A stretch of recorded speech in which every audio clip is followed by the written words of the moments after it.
All right. Well, Happy New Year, everybody. This is Chicago Sean McLaughlin. Thanks for checking out the link I shared. Trying something out a little bit new here in the new year. Trying out a new options trading strategy in the SPY. SPY is an options product that I've had a 8 year, I think, obsession with trying to create strategies that are repeatable and scalable and can go on in any type of market. I've had a bunch of successes. I've also had even more failures. And this new endeavor that I'm going on here is I'm testing out a new strategy. I'm going to trade it small, just doing one lots. And the reason why I'm sharing this with you, the viewer, the listener, is I thought maybe by opening up my thought processes, this is a completely selfish endeavor, I should point out. I'm hoping that by having people watch what I'm doing and give me some feedback, that I might be able to get some constructive feedback from those of you watching and ways to take this idea of a strategy and make it better. I don't have a monopoly on all the best ideas and all the best strategies and all the best decisions, but maybe I can crowdsource them. And you know what? While this is certainly a selfish endeavor of my own, I also think there could be value for those of you watching to learn from how I go through my process and watch what I'm doing with real money. And maybe you can learn something to do with your money from watching what I do. Maybe you do something like what I do, or maybe you do something similar, or maybe you do it in a different product. It doesn't really matter, but the whole point is I want to build a community of people that are into options trading like I am and like to monkey around with different strategies and different ideas. And let's see if we can make some magic happen. So I'm starting off the new year with a clean slate in this account. This is an account I've set aside just for trading SPY. I use Tastyworks as my broker, but I also mix in some stuff with Thinkorswim, as we'll discuss in a minute. But Tastyworks is the broker that I like to use for this strategy. I just feel like they have a great platform, easy to use, easy to execute orders. And so here's what I'm doing, and this is what my strategy is to start the year off. You'll see down here in the bottom right, these are the two trades I've put on to start the year. Again, I'm trading small, just doing one lots, not trying to swing for the fences here, just trying something new. And so the first trade I put on, and really this is all part of the same position, but I had to do it in two different pieces. First thing I did is I bought a straddle, an at the money straddle, 4 weeks to expiration. Basically, the last Friday of this month. So 4 full trading weeks from now. So it gives me a lot of time to turn a profit in this strategy. Now, you can see the S&P right now is currently trading at 367. At the time I put this trade on, at the money was right around the 72.5 strike that was offered in those options. The market has been moving pretty good today, as you can see here. Here's the opening red candle to start 2021. Hooray! Big price moves. It's kind of what you expect at the beginning of a new year. But nonetheless, I put the straddle on when SPY was trading around 72.5. Put it on at 8:23 this morning. I am in the mountain time zone, so the market opens for me at 7:30. So almost an hour after the market opened is when I put this trade on. Once this order was placed, I also immediately sold a strangle in a nearer to expiration contract. These are the January 6th. These are the Wednesday options. So 2 days from now, I sold out of the money call and an out of the money put to bring in some credit to reduce my cost. So for the straddle that I purchased, I paid $15.19 for it. You can see right there.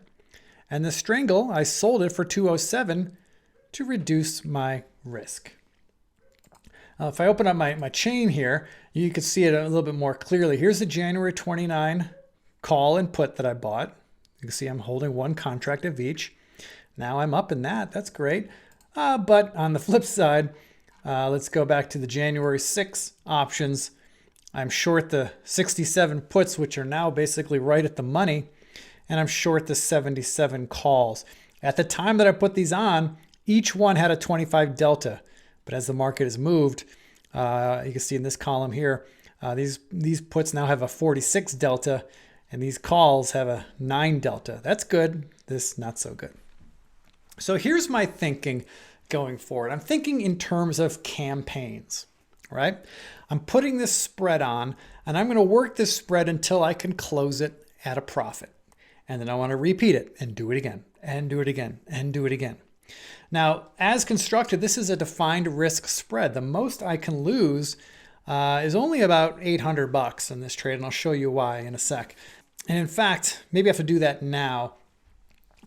Tastyworks has the ability to do an analysis here, but I haven't been able to make heads or tails out of how this thing works. So if anybody has some insight that can help me interpret these charts, interpret this analysis tab better, that would be helpful. I can't make sense of it, but you can see my position here. There's the short puts, there's the short calls, and this is the at the money straddle and the later expiration. You can see it all there. But let me bring up my Thinkorswim platform because this makes it so much. I understand this so much better, and I wish I could get my Tastyworks to do exactly this. But this shows me my P&L graph of my position. I built the trades into here. You can see the straddle that I bought for 15.21 net. That's after my commissions, and then you can see the short put and the short call. That's the premiums I brought in after commissions, which, by the way, Tastyworks only charges $1 in per contract and $0 to get out, FYI. And so when we put the trade on, the market was trading right around here, right in the middle of this apparatus here. But as we've moved, we're now down here and we're currently losing a little bit of money in this trade. Not a big deal. We're down. Let's clean this up a little bit. We are, down $23 approximately right now. No big deal. But look, if the market sits right here, it doesn't do anything between now and Wednesday. Unlikely. But if it does, this green line shows you what my P&L will be at expiration on Wednesday. This purple line shows me my P&L today. Okay. So if we just sit right here, this purple line is going to start merging with this green line, and I'm going to be sitting on some open profits. Wonderful. And so the plan going forward with this trade is tomorrow we'll open it up and see where we're at. We'll update it. Probably not going to do anything to the position tomorrow. But Wednesday, on expiration day, what I'm going to do then is on Wednesday, middle of the day, I'll record a video middle of the day. If the entire position can be closed for a profit, whatever that profit is, I will do so. I will close it down, take the profit, call it a good day, and off to the races. If the position cannot be closed for a profit, maybe the S&P is traded a little bit further down in this area, or maybe we have a screaming rally. We go the other way up here. That's fine. But if I'm certain, if I can't close the entire trade or the entire spread for a profit, then I will roll out these short calls and the short puts to the next expiration series to bring in some more credits, and we'll go through that on Wednesday when we get there. But we'll bring in some more credits to reduce my risk. And look, I've got until January 29th to make this spread work for me. If I ever can't close the spread on an expiration day when my short options are expiring, I'll just roll them out for credits, buy myself some more time, reduce my risk, and just let time work for me. Eventually, I hope I should get an opportunity to close the spread for a profit. But the worst case scenario, the very worst case scenario, if this market were to gap down 20% overnight tomorrow, right? Worst case scenario with my one lots, most I'm going to lose is, $600, $650. No big deal. Okay. But I don't think that's going to happen. But we're trying this out small. We're doing one lots, trying to get the mechanics down right.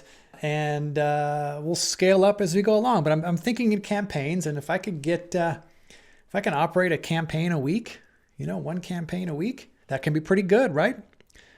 The beginning of a campaign starts when you put the spread on, like I did today, and the end of the campaign is when I can close it for a profit. Hopefully, I'll be able to close all of these spreads for a profit. We shall see. We shall see. So anyway, folks, thanks for listening and spending time with me. I hope to be able to live stream this at some point.